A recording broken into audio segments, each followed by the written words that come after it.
Do you remember the civil rights era foods that vanished from the family table and the memories they held? These dishes once fed families during long nights of change and celebration. What else disappeared when those flavors left our kitchens? Carolina gold rice pudding carried the aroma of low-country kitchens where the golden grains of this heirloom rice once ruled family dinners and Sunday suppers. Families simmered the prized rice in fresh milk until it turned tender and creamy, then folded in sugar, butter, and a whisper of nutmeg to create a dessert that felt like a warm embrace. The unique texture of Carolina Gold gave the pudding a silky body that regular long-grain rice could never match, making each spoonful feel both luxurious and familiar. Grandmothers often stirred in a handful of raisins or a splash of vanilla, letting the scent drift through the house while children waited impatiently for the first bite. It was a recipe born from African-American culinary traditions and the coastal fields of South Carolina and Georgia, carrying generations of history in every pot. Over time, the specialized grain nearly disappeared as mass-produced rice took its place, and with it, this beloved pudding faded from tables too.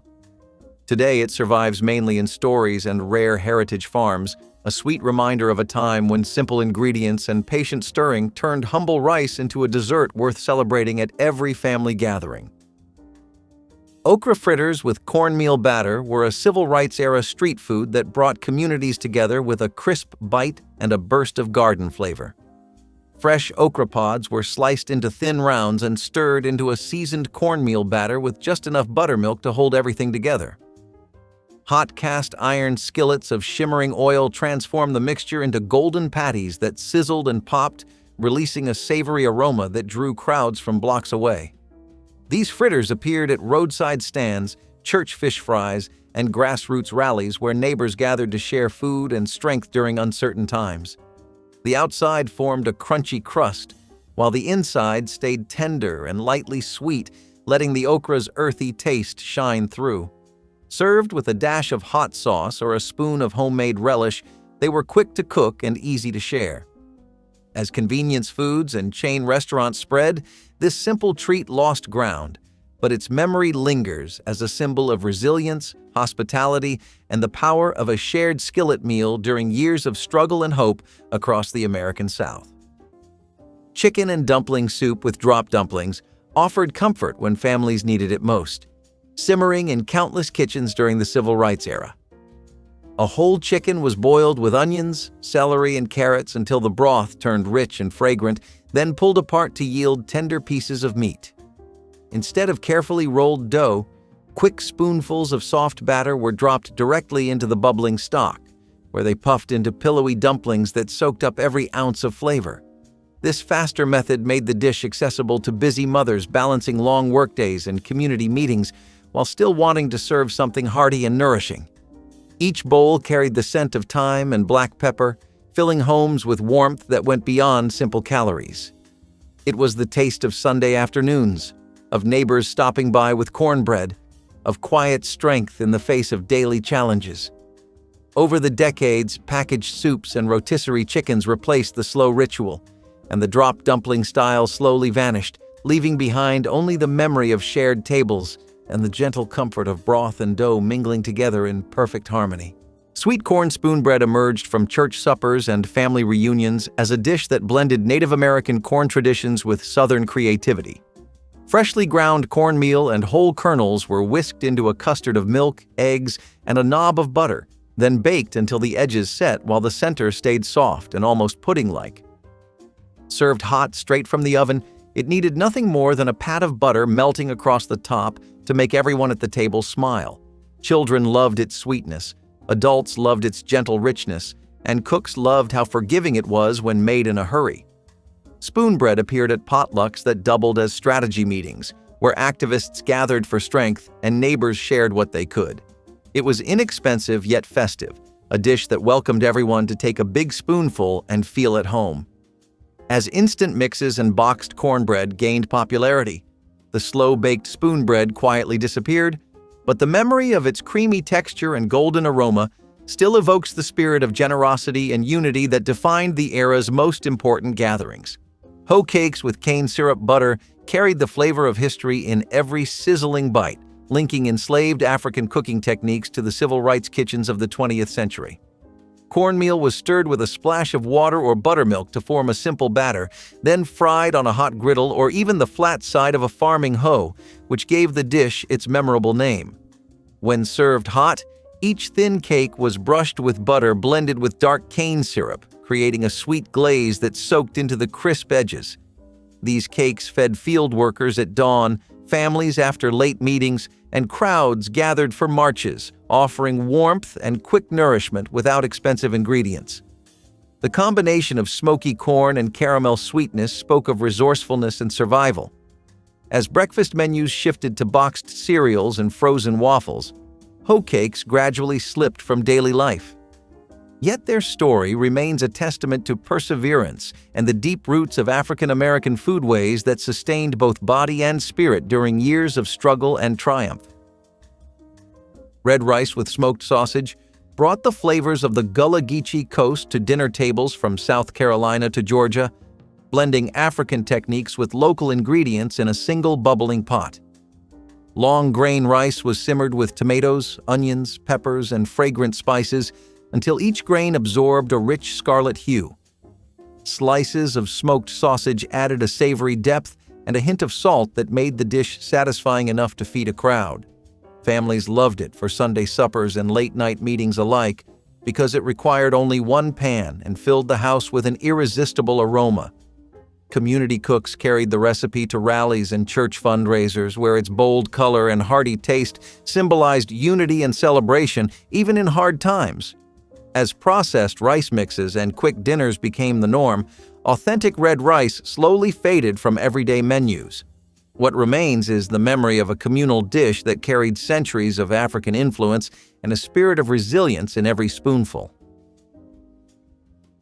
Pecan praline candy was a sweet fundraiser favorite, its brown sugar scent drifting across town squares and church parking lots during marches and community events. Fresh shelled pecans were coated in a bubbling mixture of sugar, cream, and butter, then cooled into glossy clusters that snapped with each bite. The rich caramel flavor and buttery crunch made them irresistible, while their portability made them perfect for sharing at rallies or selling to raise money for transportation and printing leaflets. Volunteers stirred the mixture over open flames or simple stovetops, working quickly before the candy hardened, a process that required both patience and skill. Children would watch wide-eyed as the shiny pralines set on wax paper, eager for the first taste. Though still beloved in some southern sweet shops, homemade pralines like these rarely appear on family tables today. They remain a delicious reminder of the grassroots efforts that fueled a movement, proving that even a simple candy could help sustain both morale and purpose in challenging times. Chess pie with cornmeal crust stood as a thrifty yet indulgent dessert that thrived in kitchens where nothing was wasted. A rustic crust of cornmeal and flour held a filling of eggs, sugar, butter, and a splash of vinegar, creating a custard that baked into a golden, slightly tangy sweetness. The cornmeal added a gentle crunch that contrasted beautifully with the silky interior, turning basic pantry staples into something worthy of a Sunday celebration. Families served it at church suppers, holiday dinners, and community fundraisers, where one pie could be sliced thinly to serve many guests. Its straightforward ingredients made it affordable during lean times, while its rich taste made it feel like a luxury. As store-bought pies and instant puddings became common, the old-fashioned cornmeal version slowly disappeared. Today, it lingers mainly in heirloom cookbooks and quiet memories, a testament to the creativity and resilience of home bakers who transformed simple staples into desserts that brought joy and togetherness during an era of profound change. Okra and field. Pea jambalaya was a celebration of southern gardens and shared tables, stretching modest ingredients into a dish big enough to feed a crowd. Fresh okra and tender field peas were sautéed with onions, garlic, and bell peppers before being simmered with rice and a pinch of smoked meat or sausage for depth. The result was a pot of rich, earthy flavor that captured the essence of late summer harvests and the African culinary traditions that shaped the Gulf Coast. Neighbors prepared it for community meetings, bringing baskets of homegrown vegetables and gathering around wide kettles that steamed with the scent of thyme and spice. It was filling, nutritious, and endlessly adaptable depending on what the garden offered. As industrial farming and supermarket produce took over, the local field pea varieties became harder to find, and the dish slowly faded from weeknight menus. Its memory lives on as a flavorful tribute to cooperation, thrift, and the sustaining power of shared harvests. Cathead biscuits earned their name from their impressive size, each one as big as a cat's head and twice as fluffy. Bakers mixed simple ingredients of flour, baking powder, lard, and buttermilk into a soft dough, then dropped heaping spoonfuls onto hot pans without bothering to roll or cut. In a hot oven, they rose high and golden, forming tender layers that peeled apart with steam and the smell of warm butter.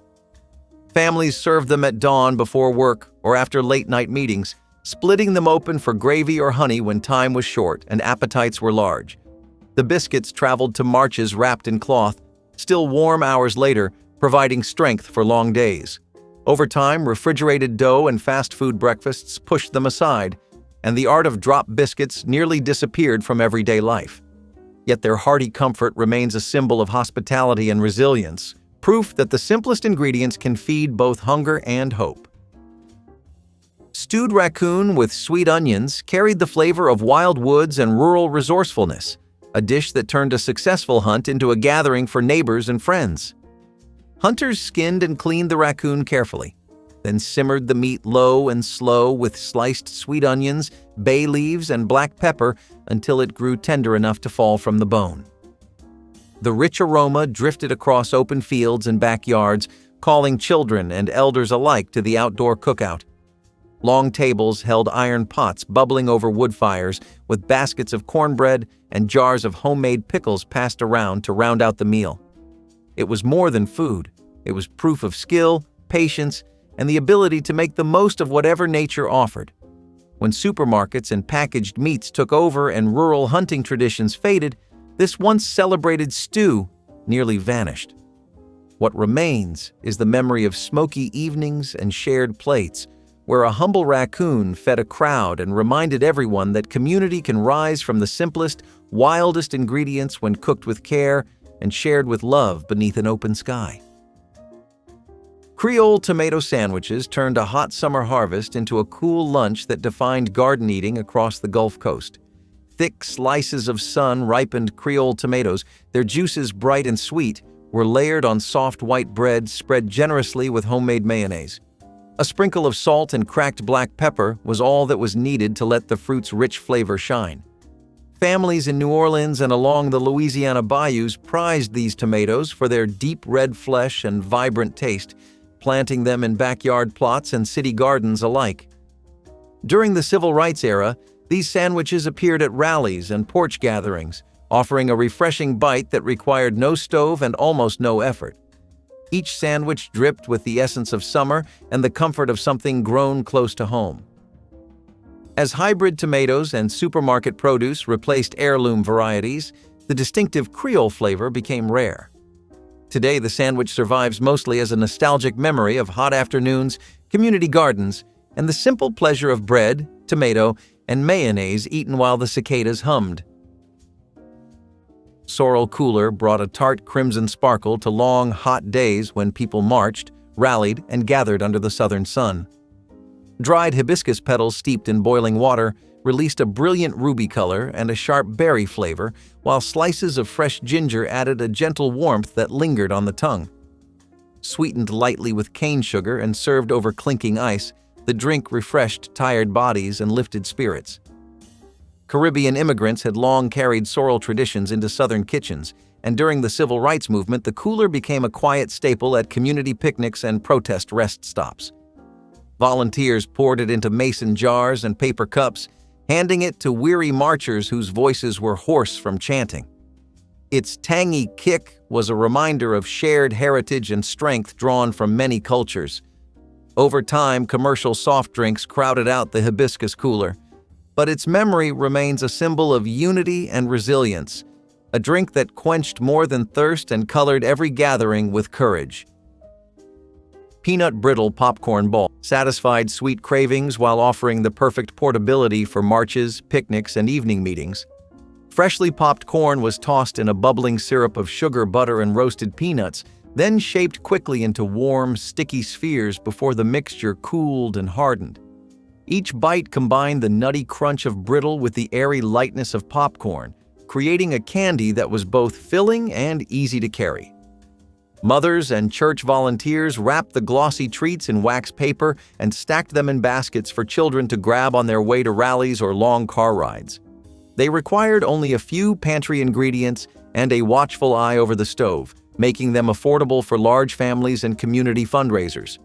As commercial candy bars and packaged snacks gained ground, these homemade popcorn balls became less common. Still, the memory of their caramel fragrance and satisfying crackle lingers as a reminder of shared kitchens, careful hands, and the small joys that fueled big movements. Barley and collard soup turned humble garden greens and hearty grain into a pot of deep comfort that could feed a crowded table. Collard leaves were washed and sliced thin, then simmered with chopped onions, garlic, and handfuls of pearled barley until the broth thickened and the flavors mingled. A dash of black pepper and a splash of cider vinegar added brightness, while a leftover ham bone or smoked turkey wing gave the soup a gentle smokiness when available. Families valued the dish for its ability to stretch a small harvest into many servings, an essential trait during hard times and long organizing nights. Community centers ladled it out during winter meetings, warming both body and spirit. Over the years, quicker meals and boxed soups replaced slow, simmered kettles, and this thrifty recipe quietly slipped from daily rotation. Yet its memory still speaks of gardens tended with care, and a belief that nourishment should be shared generously and without hurry. Molasses baked apples filled kitchens with a fragrance so rich it could draw neighbors to the door. Firm apples were cored and stuffed with butter and a generous drizzle of dark molasses, then baked until their skins wrinkled and their flesh turned soft and caramel sweet. The syrup pooled at the bottom of the pan, creating a rich sauce that begged for a spoon of cream if any was on hand. This simple dessert required no special equipment and made the most of pantry staples, making it ideal for weeknights when time and money were scarce. Children loved watching the fruit collapse into warm sweetness, while adults appreciated the depth of flavor that only slow-baked molasses could bring. Shared after church or enjoyed beside late-night conversations, these apples represented the comfort of the familiar and the creativity of cooks who refused to waste a single ingredient. Over time, boxed cakes and instant puddings replaced the humble baked apple, but the memory of that dark, sugary aroma remains powerful. Crispy corn dodgers with onion offered a quick golden crunch that paired perfectly with pots of beans or plates of braised greens. Cornmeal was stirred with diced onions, hot water, and a pinch of salt until thick enough to drop by spoonfuls into a sizzling skillet of hot oil. The cakes fried in minutes, forming crisp edges and soft centers that carried the scent of sweet corn and savory onion through the air. They were cheap to make and easy to share, appearing at late-night meetings, roadside stands, and family tables where hunger was met with simple abundance. Travelers wrapped them in cloth for long rides, while children grabbed them hot from the pan, blowing on their fingers as they cooled. Over decades, packaged cornbread mixes and fast food sides edged out these homemade nuggets. Still, their memory holds the sound of oil popping, the smell of frying corn, and the taste of a tradition born of thrift and generosity. Pineapple. Upside-down skillet cake turned a can of fruit and a stick of butter into a show-stopping dessert fit for church socials and Sunday suppers. Thick pineapple rings were arranged in a cast-iron pan with brown sugar and butter that melted into a caramel glaze, then covered with a simple batter and baked until golden. When flipped, the cake revealed a glossy top of jewel-toned fruit and syrup that sparkled in the light and perfumed the room with tropical sweetness. Home bakers loved how easy it was to prepare while still looking impressive on a potluck table. Children raced for the cherries tucked into each pineapple ring, while adults savored the buttery crumb that absorbed every drop of caramel. As boxed cake mixes and frozen desserts became staples, the skillet tradition faded, but its memory still carries the sound of a cake sliding free and the cheer of a crowd admiring its sunny beauty. Pickled watermelon rind transformed fruit scraps into a sweet, sour treat that embodied Southern thrift and ingenuity. After the juicy red flesh was eaten, the pale rind was sliced, soaked in brine, and simmered with sugar, vinegar, and spices until it turned translucent and tender. Served chilled, it delivered a crisp bite with a balance of tangy vinegar and warm cinnamon that cut through rich meats or fried foods. Families loved that nothing from the summer harvest went to waste, and jars of the preserves often lined pantry shelves beside jams and pickles. During the Civil Rights era, it appeared on tables at church picnics and family reunions, offering both refreshment and a quiet statement of resourceful pride. With changing tastes and the rise of disposable convenience foods, the practice of saving and pickling rinds dwindled. Today it remains a memory of careful stewardship, a flavor that recalls gardens, hot kitchens, and the belief that every scrap can be turned into something special. Okra gumbo with smoked turkey necks brought the deep flavors of Louisiana to gatherings where seafood was too costly and pork was scarce. Fresh okra thickened the broth naturally as it simmered with onions, celery, bell peppers, and slow-cooked turkey necks that released a smoky richness. A dash of cayenne and a handful of herbs gave the stew its signature Creole warmth, filling the air with a scent that promised comfort. Families served it ladled over rice for Sunday dinners, community meetings, and late-night celebrations after long days of organizing. The gumbo pot became a place of welcome, where neighbors and newcomers shared stories while the stew bubbled. As shrimp and sausage gumbo grew more common in restaurants, this humble turkey neck version faded from view. Yet it remains an enduring reminder of how resourceful cooks created unforgettable flavor from the simplest ingredients, turning limitations into a feast that nourished body and spirit alike. Scuppernong grape jam captured the essence of late summer Carolina evenings when vines heavy with bronze-green grapes lined backyard fences and country roads. Families gathered buckets of the thick-skinned fruit, their hands stained purple as they crushed the grapes over wide enamel pots. Sugar and a splash of lemon juice coaxed out a deep honeyed flavor that regular table grapes could never match. The jam simmered slowly until it filled the kitchen with a perfume of earth and sun, then cooled to a glossy spread that brightened biscuits and hot buttered cornbread. Children licked spoons while elders filled mason jars for winter, each jar a reminder of shared harvests and long days in the fields. During the Civil Rights era, these preserves traveled to church socials and community meetings, offering both sweetness and proof of careful stewardship. Commercial jellies eventually replaced the labor of homemade jam, and wild Scuppernong vines grew scarce.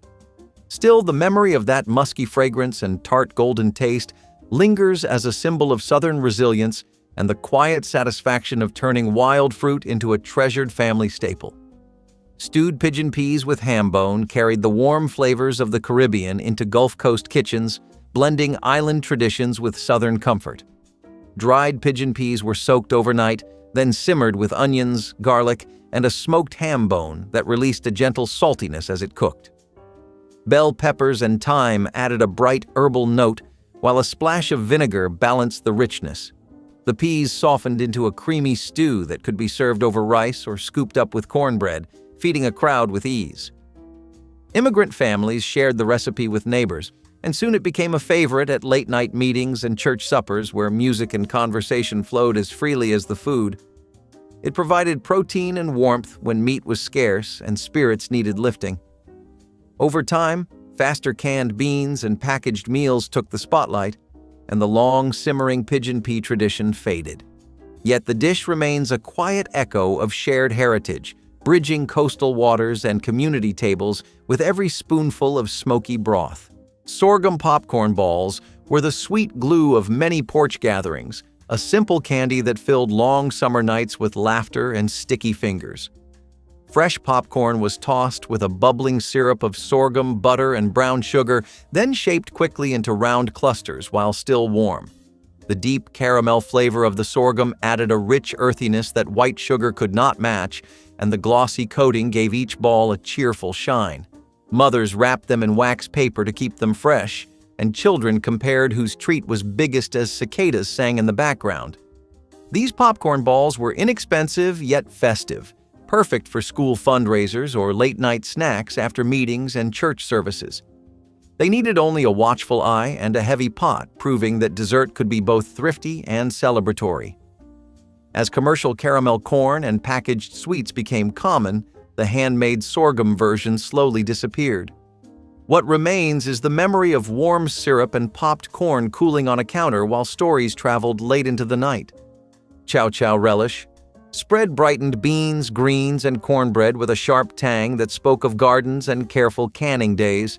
Cabbage, green tomatoes, peppers, and onions were chopped fine, salted, and left to draw out their juices before being simmered with vinegar, mustard seed, and a touch of sugar. The result was a relish that balanced sweet and sour with just enough heat to wake up any plate. Families spooned it over slow-cooked collards or pinto beans, letting its lively flavor cut through smoky meats and rich gravies. Jars lined pantry shelves like jewels, each one promising a taste of summer in the cold months. During the Civil Rights era, Chow traveled to church suppers and protest picnics, a bright reminder of home and tradition. As convenience foods and bottled condiments gained ground, homemade Chow slowly slipped away. Yet its zesty bite endures in memory, a testament to the ingenuity of cooks who refused to let garden abundance go to waste and shared it freely with neighbors. Carrot soufflé brought a gentle sweetness and a cloud-like texture to potluck tables, proving that vegetables could feel like dessert. Tender carrots were boiled and pureed until smooth, then folded with butter, eggs, and a hint of vanilla before being baked until puffed and golden at the edges. The result was light yet rich, with a flavor somewhere between custard and cake, making it welcome alongside savory meats or as a standalone treat. Children loved its bright color and subtle sugar, while adults admired the clever way it turned everyday produce into something elegant. Church kitchens and community halls often baked multiple pans for holiday gatherings, filling the air with a warm, comforting scent. As boxed cake mixes and pre-packaged sides became the norm, this delicate dish fell from regular rotation. Today, it lingers mostly in worn recipe cards and quiet recollections, a reminder of a time when a humble carrot could be transformed into a celebratory centerpiece through patience, shared skill, and a hot oven. Okra rice cakes turned leftover grains and garden vegetables into a crisp and satisfying supper, stretching small harvests to feed many mouths. Cold rice from the previous day was mixed with chopped okra, diced onions, and beaten eggs, seasoned with salt and a pinch of cayenne for heat. Small patties were shaped by hand and pan seared in hot oil until the outsides turned golden and the centers held a pleasant chew. Each cake offered the earthy taste of okra balanced by the mild sweetness of rice, a pairing that felt hearty without needing meat. Families served them with sliced tomatoes or spoonfuls of relish, creating a meal that was both economical and nourishing after long days of work or community organizing. Children enjoyed the crispy edges, while adults appreciated how nothing went to waste. Over time, instant rice dishes and frozen dinners replaced the slow satisfaction of these cakes, leaving behind only the memory of sizzling skillets and the smell of toasted grains in a warm kitchen. Baked eggplant with cornbread crust turned a basket of garden vegetables into a farmhouse casserole fit for Sunday gatherings. Thick slices of eggplant were salted to draw out their bitterness, then layered with onions, tomatoes, and a light scattering of cheese if available. A batter of cornmeal, milk, and eggs was poured over the top, forming a golden crust that baked to a gentle crunch while the vegetables softened beneath. The aroma of roasting corn and sweet eggplant filled the house, promising a dish that felt both hearty and wholesome. Families brought it to church socials and community suppers, where it could be served warm or at room temperature without losing its charm. It was a clever way to use plentiful summer produce and stretch a meal when meat was scarce or too costly. With the rise of frozen entrees and fast food, this casserole gradually disappeared. What lingers is the memory of bubbling ovens and a dish that celebrated both thrift and the full bounty of a backyard garden. Stewed muscadine grapes offered a deep purple sweetness that warmed cool evenings and delighted anyone lucky enough to taste it. The thick-skinned grapes, native to the American South, were simmered slowly with sugar and a touch of lemon until their juices turned syrupy and rich. The softened fruit released a fragrance of earth and sun that filled kitchens with the promise of comfort. Ladled over hot biscuits or crumbled cornbread, the compote brought a burst of flavor to simple suppers and late-night snacks. Families prized it as a way to use every bit of the harvest, turning backyard vines into something that could brighten winter mornings. During the Civil Rights era, jars of stewed grapes traveled to gatherings where neighbors shared food and stories well past sunset. Over time, mass-market jams and jellies replaced the tradition, and the muscadine itself became harder to find. Yet the memory of that dark syrup remains, a taste of both abundance and careful preservation. Molasses brown bread, steamed in coffee cans, was a clever Yankee tradition that found a second life at Southern fundraisers and community dinners. A batter of rye flour, cornmeal, molasses, and buttermilk was poured into well-greased metal coffee cans, then set in a steaming pot where gentle heat cooked it through without drying the crumb. The finished loaf emerged dense and slightly sweet, with a moist texture that sliced beautifully and paired perfectly with baked beans or thick stews. Volunteers loved it because the recipe was inexpensive, fed a crowd, and traveled well-wrapped in cloth. Its dark aroma of molasses filled kitchens and church basements, a scent that spoke of generosity and fellowship.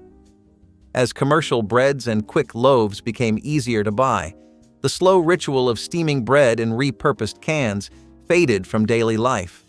Still, the memory of lifting a warm loaf from its metal mold remains a powerful image of community spirit and practical creativity. Drop a comment with the Civil Rights era dish you'd revive. Hit like if these flavors made you hungry for history, and subscribe for more tasty trips through time.